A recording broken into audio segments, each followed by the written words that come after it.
The Wingman, by HIrst. Chapter 1. Morning, Emily, said Ralph as he poked his head around the entrance to her cubicle, upon hearing the sound of her and Jade's laughter. Hi, Ralph, Emily replied, her smile already beginning to wane. I'd better be going, said Jade before letting out another giggle, which caused Emily's reddening face to hide behind her coffee cup. Anything I should know about? Asked Ralph as he facetiously flitted his narrowing, suspecting eyes between Emily and the now departed Jade. No, just girls talk, Emily replied, lowering the cup to reveal her round, freckled face, already returning to its usual pale color. Could I have a quick word? Asked Ralph. Okay, said Emily, but you'll have to be quick. I've got a lot of work to catch up on. Okay, said Ralph. You know how you like the Rocky Horror Picture Show. Ralph didn't wait for Emily to answer. Well, they're doing a performance at the theater tonight, and I just happen to have acquired 2 tickets, proclaimed Ralph, producing a pair of tickets like he was revealing a royal flush.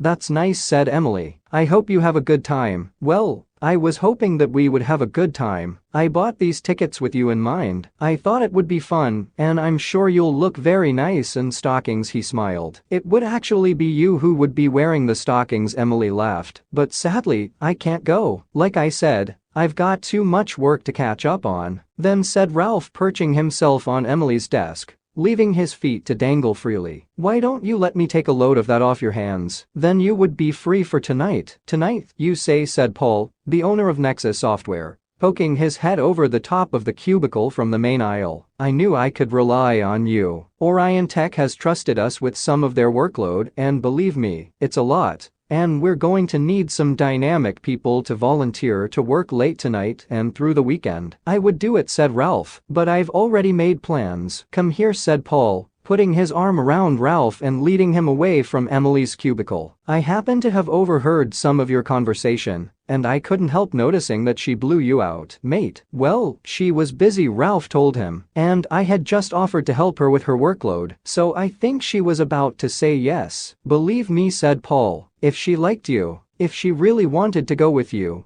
then she would have made time. She would have worked through her breaks and stayed as long as possible, or just risked getting a disciplinary. Let me ask you this. If you were a mile behind in your duties and she had asked you out, would you have declined her offer? Well, no, Ralph allowed. So you see where I'm coming from. So, what am I supposed to do? Asked Ralph.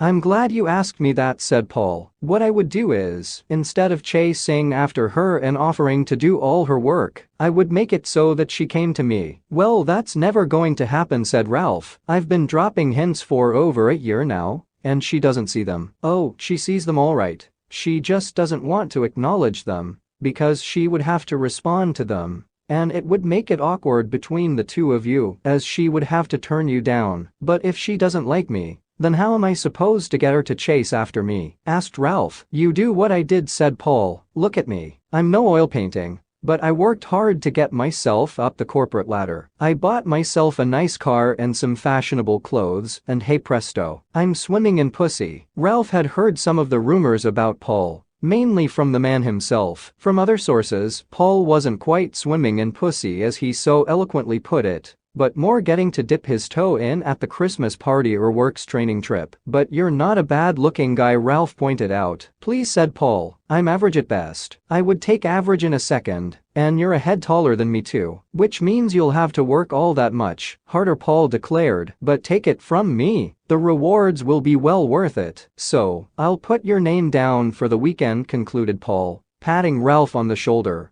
almost hurting him as he did. And remember, said Paul, doing the actions for the breaststroke as he walked back to his office.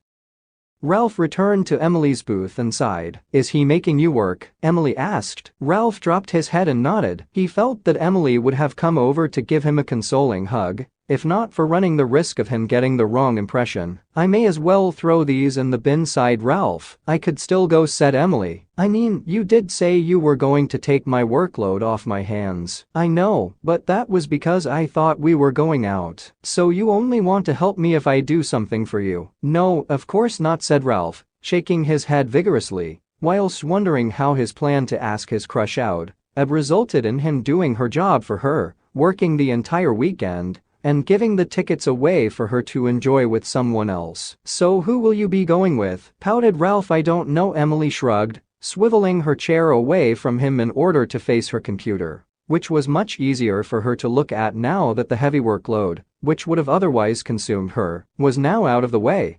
The Wingman, by David HIrst. Chapter 2. Where have you been? It's nearly 10 o'clock, said Janice, Ralph's mother, from the living room, after she heard the door shut heavily to match Ralph's mood. Working, Ralph grunted. I've been catching up on a backlog of work. Emily's backlog, to be precise. Well, your dinner is going to be cold. And speaking about your meals, Janice continued as Ralph unwrapped the cling film covering to reveal a cold plate with mashed potatoes that looked like a geologist's wet dream, a spoonful of peas, which resembled shotgun pellets, and some unrecognizable meat, which had been covered for modesty's sake by a blanket of congealed gravy. Your board money is overdue. No, it's not, Ralph called over his shoulder. I gave you it last week. That was last week. It is now this week, Janice reminded him. No, Ralph insisted. I pay you monthly. If I pay you weekly, then you only get a quarter of what I gave you last week. Well, that's no good to me, Janice scoffed. I've got bills to pay. Your board money will be no good if we're kicked out on the street. You don't have a mortgage. You own the house outright, which means you can't be thrown out of it. But I can be jailed for not paying my council tax, Janice pointed out. I gave you £400 last week. That covers your council tax for 3 months. If I stay stuck inside all the time, Janice pouted. I can't just sit here alone waiting to die. You went to a coffee morning today. You're going to bingo tomorrow. I would hardly say you're a prisoner in your own home. Well, it feels like it sometimes. And you're not much company. That's because I'm always working so I can pay the ever-increasing board payments, he added quietly. You have to put in the hours if you want to climb the corporate ladder, Ralph reasoned, knowing that he sounded less convincing than what Paul had done that morning. So, said Janice, you've been working there for over 3 years. How far exactly have you climbed in all that time? Well, things are going to change soon, Ralph declared. No, they're not. You're stuck in that job just like I'm stuck in this house. You have more chance of bringing a girl home than you do of getting a promotion at that place. Ralph had to agree with her there. But the odds in discussion were 1,000 to 1 versus 999 to 1. The ping of a microwave echoed out in the kitchen. Upon taking his first bite, Ralph concluded that the meal looked much better than it tasted, and stepped on the pedal of the bin. The lid flipped up invitingly, and with one scrape of his fork, Ralph dropped the entire meal into its awaiting mouth with a loud thud. However, the sheer weight of it caused the bin bag to detach from the rim and collapse upon itself. Curling his lip and holding his breath, Ralph delved his hands inside, where his skin came into contact with various peelings, damp packets and old food. I'm going to bed, Ralph proclaimed, after washing his hands for the 4th time. How was your dinner? Janice asked. Went down in one, chirped Ralph. Good, I didn't like mine. I ended up spitting it back on the plate and throwing it in the bin. Oh, that's nice to hear, said Ralph as he returned to the sink to wash his hands once more.